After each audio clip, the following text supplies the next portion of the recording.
মা বলছে, বাবা বলছে, আরে ভাই আমি জেলখানায় খবর নিছি তাদের ওখানে যাওয়ার পর। আমি আমার আত্মীয় স্বজন থেকে জেলখানায় খবর নিছি যে আসলে কি হয়েছে। আমার ওয়াইফ বলছে, আমার আমার বাবা মা সেম একই কথা বলছে, যে তাদেরকে বলা হয়েছে বারবার যে রিমান্ডে যদি 164 না দেন তাহলে আমরা আবার আপনাদেরকে রিমান্ডে আনবো এবং তখন কিন্তু আমরা টর্চার করব। তাহলে কি করবে যারা জীবনে কোনোদিন প্রথম জেলখানায় গেছে? কি মানে এগুলো কি আপনারা কি পাইছেন যে আমি ওরা মার্ডার করছি? প্রমাণ কোথায় আপনাদের কাছে যে আমি ওকে মার্ডার করছি? আপনারা কালচারকে ধরেন। সে আমাকে কেন সেফ এক্সিটের ব্যবস্থা করে দিচ্ছে? সে কেন বারবার আমাকে হেল্প করছে? কেন আমার সাথে হাতের সাথে পরিচয় করে দিচ্ছে? He knows everything. তারপরে যে ব্যাড ট্যাক্স টাকা, একটা প্রমাণ দেখেন তো কোথা থেকে টাকা ঢুকছে? আর ভাই আমার কামানো 65 লাখ টাকা আপনারা বাজেয়াপ্ত করে দিচ্ছেন। কেউ আমাকে টাকা দিছে? আমি ব্যবসা করে খাওয়াচ্ছি। আপনারা বারবার আমি বলতেছি আপনাদেরকে যে এখানের সাথে আমি জড়িত না, একটা পর একটা মিথ্যা ব্লেম দিচ্ছেন, যে কমেন্টের পর কমেন্ট গালাগালি করতেছেন, যা মন চাই করতেছেন। আর ভাই আপনাদের বাপ মায়ের ধরলো তো আপনার বাপ মা কি বলবে? হ্যাঁ,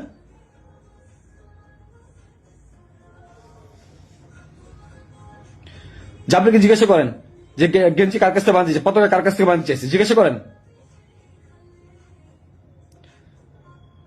এই খুনির বিচার হবে। আমাকে ফাঁসানোর চেষ্টা করছেন, করেন, কি করবেন? শাস্তি দিবেন, দেন। বাপ মাকে তারা তো কিছু করে নাই। হ্যাঁ, পুলিশ সব জানে। কোয়া থেকে পিস্তল উদ্ধার করছেন, আমার শ্যালকরা ফাঁসায় নিয়ে গেছে, থেকে পিস্তল উদ্ধার করে নিয়ে আসছে না? যা মন চায় পুকুর থেকে পিস্তল উদ্ধার করে নিয়ে আসছে। মানে এগুলা কি ফাইজলামি? হ্যাঁ, আমার বোনের পাশে পিস্তল পাইছেন, গুলি পাইছেন। এই গুলি পিস্তল আপনারা বলতেছেন বারবার যে তার পাশে চিপা। আরে ভাই ওই জায়গার মধ্যে মোবাইল ফালাই দিছিল, ওই জায়গায় আমার মোবাইল ফালাইছে। ওই মোবাইল আনতে গেছে, ওইটা বানাচ্ছে গুলি পিস্তলের জায়গা না? বাসা থেকে কারো কাছ থেকে পাইছেন? কারো বডি রিকভারি পাইছেন আপনারা?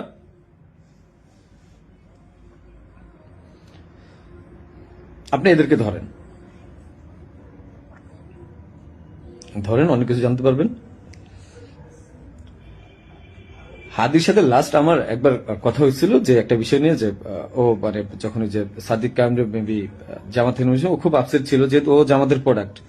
আমাকে বারবার বলতেছিল যে ভাই আমার খুব মনে হয় কষ্ট হয়ে যাবে। আমি ওরা বলছিলাম ফাইজলামি করে যে মির্জা আব্বাস ভাই তো খুবই ভালো মানুষ, ওনার কাছে যান, উনি আসলেই ভালো মানুষ। ভাই তো ভালো মানুষ, হাদি নিজেও বলছে যে মির্জা আব্বাস ভাইয়ের কাছে যান, উনি ভালো মানুষ। ওনার কাছ থেকে আপনি যা 2-4 কোটি টাকা নিয়ে আপনি নির্বাচনটা বাদ দিয়ে দেন। এটা আমি একবার ফাইজলামি করতেই বলছি। তো বলছে ভালো তো, ভাই যদি টাকা দেয় তাহলে তার নির্বাচন করা লাগবে না। তো হাদির মুখে শোনা মির্জা আব্বাস ভাই ভালো লোক মানুষ, মির্জা আব্বাসের মতো লোক এই কাজ করতে পারে না। যারা করতে পারে তাদেরকে জিজ্ঞাসা করেন। ইসলামের একটা সীমা থাকা উচিত। জামাত শিবিরকে ধরেন।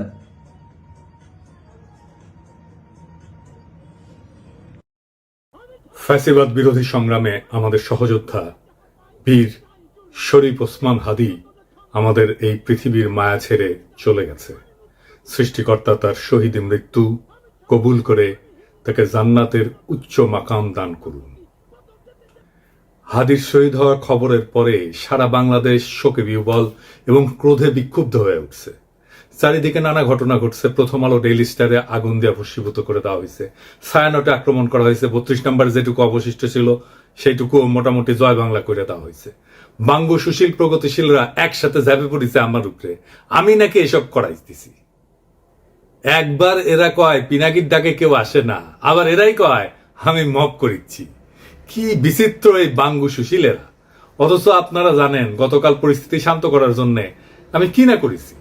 এমনকি ডেইলি স্টারের সাংবাদিকদের যারা উদ্ধার করছে তাদের সাথে সার্বক্ষণিকভাবে যুক্ত থেকে কাজটা সুচারুরূপে যেন সম্পন্ন হয় সেটা আমি দেখছি। প্রিয় দেশবাসী, ডেইলি স্টার অফিসে ভেতরে অনেক সাংবাদিক আটকা পড়েছে। আপনারা মেহেরবানি করে সেনাবাহিনীকে আটকে পড়া সাংবাদিকদেরকে উদ্ধার করতে দিন। আপনাদের অনুরোধ করছি, মেহেরবানি করে দয়া করে আটকে পড়া সাংবাদিকদেরকে সেনাবাহিনীকে উদ্ধার করতে দিন। হাদির পবিত্র স্মৃতিকে কলঙ্কিত আমরা না করি। সবাইকে আমি শান্ত থাকার আহ্বান জানাচ্ছি। সেনাবাহিনীর যে দল এখানে তাদের উদ্ধার করতে গেছিল তারাই বার্তা পাঠায় জানাইছে তারা উদ্ধার করতে পারতেছে না, আমি যেন সাহায্য করি। যাই হোক, তবে যদি কেউ বলে যে প্রথম আলো ডেইলি স্টারের আর ছায়ানটের বিরুদ্ধে অবিরাম ফাইট দিয়ে গেছি, আমি তাদের জয় বাংলা করার ইচ্ছা পোষণ করেছি, এটা সত্য। এর জন্য যদি আমরা দায় দিতে চাই দিতে পারে, ফেয়ার এনাফ, আমিও দায় নিতে রাজি আছি। তবে সাথে উদিসি আর সিবিবি জয় বাংলা করতে চাইছি, এবার হয় নাই, হবে ইনশাল্লাহ। আমি প্রত্যেকটা ইনস্টিটিউটকে অসংখ্যবার তারা কি কি আকাম করতেছে সেটা দেখাই দিছি, বলছি সংশোধিত হইতে হয় নাই। আমি প্রথম আলোর সামনে জিয়াফত করেছি, দাবি ছিল প্রথম আলোর ডেইলি স্টারের সম্পাদকীয় নীতি পরিবর্তন করতে হবে, করে নাই, তাদের শয়তানি চালায় গেছে। কয়েকদিন আগে ডিসেন্ট দেখাইলো কিভাবে জামাত, বিএনপি, হেফাজত আর আওয়ামী লীগের কর্মসূচিতে সহিংসতার ভাষা প্রথম আলোতে আলাদা আলাদা, পুরা ভাষা আলাদা, এক একটা সংগঠনের জন্য এক এক রকম ভাষা। আওয়ামী লীগের জন্য সবচেয়ে সফট, কোনো পরিবর্তন নাই। জিয়াবতে আমাদের পিটায় তাড়ানো হইলেও সে কি উল্লাস ডেইলি স্টার আর প্রথম আলো সাংবাদিকদের। তো এটা হলে মানুষদের মনে থাকে, মনে না থাকলেও আমরা মনে করাই দেব। এখন প্রশ্ন, ছায়ানটে কেন হামলা? ছায়ানট কি গান শিখায়? না, গান না। তারাই বলে মুক্তিযুদ্ধের চেতনা বিনির্মাণ ছায়ানটের লক্ষ্য। এটা তো আওয়ামী বয়ান তৈরির সফট পাওয়ার, এটা তো জনগণ চিনে। হাসিনা পলায় গেছে, এরা তো আগের সেই কাজ করে যাচ্ছে। 2024-এ 5ই আগস্টের পর ফ্যাসিবাদের বিরুদ্ধে কোন কাজ করেছে এরা?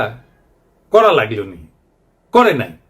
2025-এ পয়লা বৈশাখে তারা বলে বাঙালি জাগবেই, সবাই মিলে সুন্দর দিন কাটানোর সময় ফিরবেই, মানে এখন নাই, সার্থক হবেই মানুষ, দেশ, এই পৃথিবীকে ভালোবেসে চলবার মন্ত্র, মানে সময়টা চলে গেছে, আবার আপাচট করে ফিরে আসবে। এখন সবাই মিলে সুন্দর করে দিন কাটাইতেছি না, এই কান্নাকাটি ওদের থাকবে। এই গান তো করতে আসে নাই, রাজনীতি করতে আসছে। মাইক খাবে না? আমাদের হাদিও একটা কালচারাল ফ্রন্ট করেছিল ইনকিলাব মঞ্চ, ওরা তো মাইরাই ফেললো আওয়ামী লীগের লোক। তার পাল্টা তো আপনাদেরটা ভাঙচুর হইতেই পারে, মাইনা নেন। আওয়ামী লীগ তো এতদিন একটা ভাব নিছে কি, গিলে করা পাঞ্জাবি পরবে, একটা পাশে চটি ব্যাগ থাকবে, সিথি করে চুল আঁচড়াবে, হ্যাঁ, এরপরে একটু একটু রবীন্দ্রনাথ করবে, শান্তিনিকেতনী ভাষায় বলবে, অশুদ্ধ অশ্লীল একদমই বলা যাবে না। এই করে করে করে করে আসাদুজ্জামান নূর শুধু গণহত্যাই করবে না, তার গাড়ি বহরে যারা হামলা করছে তাদেরকে গুম করছে, খুন করছে।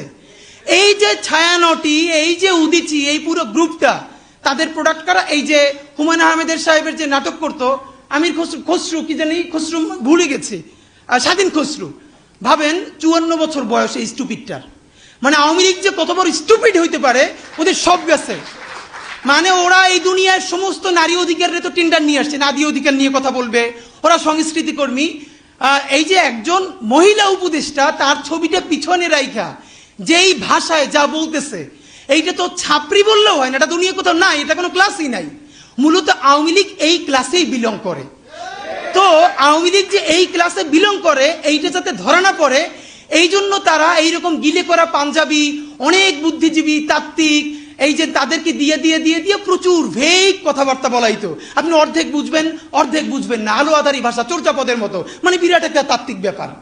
এই বলে বলে তারা বাঙালি জাতীয়তাবাদের নামে বাংলাদেশকে টুঙ্গিপাড়ার কলোনি বানাইছিল। আমাদেরকে এখন যেটা করতে হবে, সেই কলকাতা এবং টুঙ্গিপাড়ার কলোনিয়ালিজম ভেঙে ঢাকার বাংলাদেশ গড়ে তুলতে হবে। আর বাংলা মানে আর এখন আর কলকাতা না, বাংলা মানেই বাংলাদেশ। এই স্বাধীন পরিচয়ের জন্য আমাদের দীর্ঘ প্রস্তুতি নিতে হবে, মনস্তাত্ত্বিক লড়াই, সাংস্কৃতিক লড়াইয়ের জন্য। আমি আশা করছি যে আপনারা সবাই যে যার পরিসরে, জুলাই শুধু বাঁচিয়ে রাখলে হবে না, জুলাইকে মাথা উঁচু করে বাঁচিয়ে রাখতে হবে, তাহলেই বাংলাদেশের স্বাধীনতা, সার্বভৌমত্ব বাঁচবে, বাংলাদেশ বাঁচবে। তাহাদিরা আসলে মারছে কে? হাদির হত্যাকাণ্ডের পিছনে ডিজিএফআই আছে, এটা আমার শক্ত অনুমান। প্রত্যেকটা জায়গায় ডিজিএফআই এর সিগনেচার বর্তমান। কেন কইছি? কারণ ওয়াকারের পথ বালক আর ডিজিএফআই হাদির ঘটনা নিয়ে একদম প্রথম থেকে উদ্দেশ্যমূলকভাবে মিথ্যাচার করতেছে। কিভাবে? একদম দেখাই দিই চোখে আঙুল দিয়া। ঘটনা ঘটে শুক্রবার 12 ডিসেম্বর দুপুরের দিকে। ঘটনা ঘটার সাথে সাথে এই ওয়াকারের পথ বালক আসল অপরাধীকে আড়াল করার জন্য কইল কি, ভারত থেকে আসছে নাকি 80 জন শুটার বানোয়াট গল্প প্রচার করলো। কিন্তু ডিসেন্টের অনুসন্ধানে আসল অপরাধী বের হয়ে আসলো, আদাবরের লীগের সন্ত্রাসী যে জেলে ছিল, তার জামিন করাইছে বিএনপির নেতা। তারপরে কি হলো? ঘটনার ঠিক পরের দিন সে অপরাধীর অবস্থান সম্পর্কে ভুয়া ডাহা মিথ্যা তথ্য ছড়ায় যে অপরাধীরা 12 ডিসেম্বর শুক্রবার সন্ধ্যায় ভারতের গুয়াহাটি পৌঁছে গেছে। অথচ আবার সে নাকি এটা আবার হোয়াটসঅ্যাপে ইন্টারসেপ্ট করে পাইছে। চিন্তা করেন, অথচ অপরাধ ঘটে দুপুরের দিকে ঢাকা থেকে রওনা দিয়ে সন্ধ্যায় আসামের গুয়াহাটি পৌঁছানো সড়ক পথে অসম্ভব একটা ঘটনা। এছাড়া ঘাতক ফয়সালের বাবা মা আদালতে তাদের স্বীকারোক্তিতে বলছে ঘাতক সেই শুক্রবার রাতে ঢাকার আগারগাঁওয়ে তার বোনের বাসায় ছিল। অর্থাৎ ঘাতকেরা যখন ঢাকায় তাদের বোনের বাসায়, সেই সময় ওয়াকারের পোত বালক গুজব রটাইতেছে যে তারা ভারতে চলে গেছে। চিন্তা করেন, তাদের সন্ধান করে লাভ নাই। মানে বুঝিছেন? যুগান্তরে তার বাবা মা প্রকাশিত বক্তব্য অনুযায়ী সেই রাতে ঘাতকের বোনের বাসায় তারা দেখা করে ফয়সালের সাথে। সেখানে আসামি শুটার ফয়সাল তার অবস্থান নিরাপদ মনে না হয় আগারগাঁও থেকে মিরপুরে যায়। পরে শাহজাহানপুরে আসামি মোহাম্মদ হুমায়ুন কবিরের ভাতিজা আরিফের বাসায় যায়। শুটার ফয়সালের ব্যাগ নিয়ে তার বাবা হুমায়ুন কবির একটা সিএনজি ভাড়া করে দেয় এবং সঙ্গে কিছু টাকাও দেয়। পরবর্তীতে আসামিরা তার ছোট ছেলে হাসান মাহমুদ বাবলু ওরফে রাজের কেরানীগঞ্জের বাসায় আসে এবং তারা জুরাইন থেকে 2টা মোবাইল সিম কিনে ব্যবহার করে। বাবা আমার বক্তব্য যেটা পত্রিকায় প্রকাশ হয়েছে, আমি ব্যানে করছি না, সেটা অনুযায়ী ঘাতক যে এখন ভারতে আছে এমন কোনো তথ্য নাই। ওয়াকারের পোত বালক প্রথম থেকে অপরাধীদের খোঁজাকে ভুল পথে নিয়ে যাওয়ার চেষ্টা করেছে না এবং নিরুৎসাহিত করেছে না যে চলেই গেছে, তো এখন আর খুঁজে লাভ কি? ওয়াকারের পোত বালক অপরাধীদের একটা ভুয়া সেলফি শেয়ার করে বলে গোয়েন্দারা নাকি তার ফোন ইন্টারসেপ্ট করে পাইছে। এইরকম আজগুবি দাবিকে কম্পিউটার ইঞ্জিনিয়ার হাস্যকর বলে ব্যাখ্যা করছে এবং কেন এটা মিথ্যা দাবি এবং অসম্ভব ঘটনা সেটাও ব্যাখ্যা করছে। তবে সফটওয়্যার ইঞ্জিনিয়ার তানভীর আহমেদ আরজেল সাইরের দাবি মিথ্যা উল্লেখ করে তাকে চ্যালেঞ্জ করেছেন। আইটি এক্সপার্ট তানভীর আহমেদ গণমাধ্যমকে জানান, একজন সফটওয়্যার ইঞ্জিনিয়ার হিসেবে বলছি, জুলকারনাইন সায়ের 100% ভুয়া তথ্য দিয়েছে। সে দাবি করছে অপরাধীরা অন্যের মোবাইলে সেলফি পাঠাইছে আর সেটা গোয়েন্দা সংস্থা ইন্টারসেপ্ট করে এই ছবি পাইছে। 2026-এ এসেও এই কথা বিশ্বাস করার মতো নয়। পোত বালককে বলছিল আইসে ডিবেট করতে, করে নাই।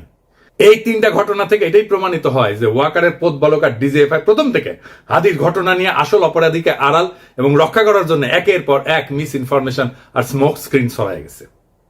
এই ইন্ডিয়ার দালাল পোত বালক বাংলাদেশের জনগণের 1 নাম্বার শত্রু, বাংলাদেশের স্বাধীনতা সার্বভৌমত্বের শত্রু।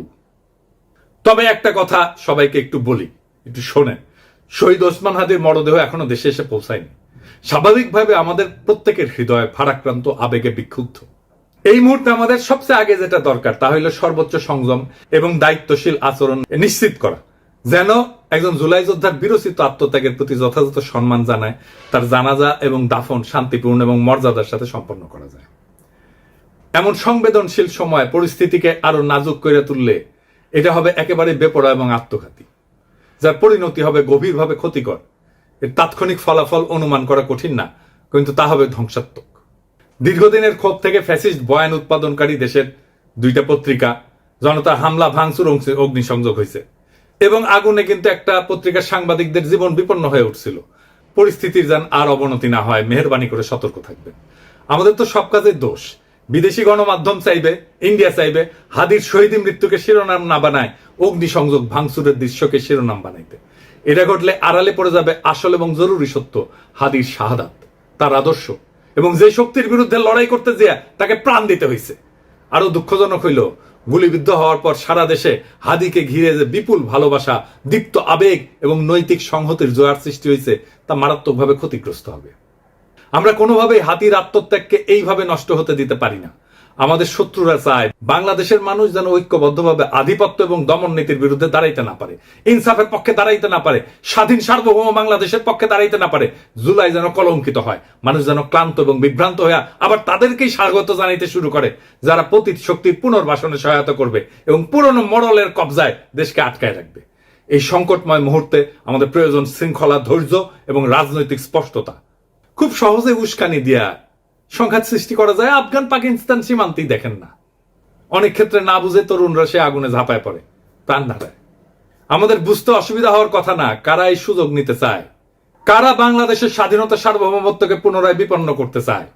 অতএব উত্তেজিত এবং ক্ষুব্ধ জনতাকে থামাইতে হবে, দৃঢ়ভাবে, শান্তভাবে, ধৈর্যের সাথে এবং অবিলম্বে। হাদির লড়াইকে রক্ষা করার জন্য, নতুন বাংলাদেশকে রক্ষা করার জন্য, বিপ্লবকে রক্ষা করার জন্য এবং যে ইনসাফ, মর্যাদা এবং আদর্শে অবিচল থাকার কারণে হাদিকে জীবন দিতে হয়েছে, সেই সুমহান লক্ষ্যের স্বার্থে আমাদের এই দায়িত্ব পালন করতেই হবে। আমরা সেটা করব ইনশাল্লাহ। ইনকিলাব জিন্দাবাদ, শহীদ হাদি অমর হোক। আল্লাহ যতদিন বাঁচায় রাখবে, স্বাধীনতা, সার্বভৌমত্ব, ইনসাফ এবং সততার জন্য লড়াই করব। এই লড়াই আমাদের জিহাদ ইনশাআল্লাহ।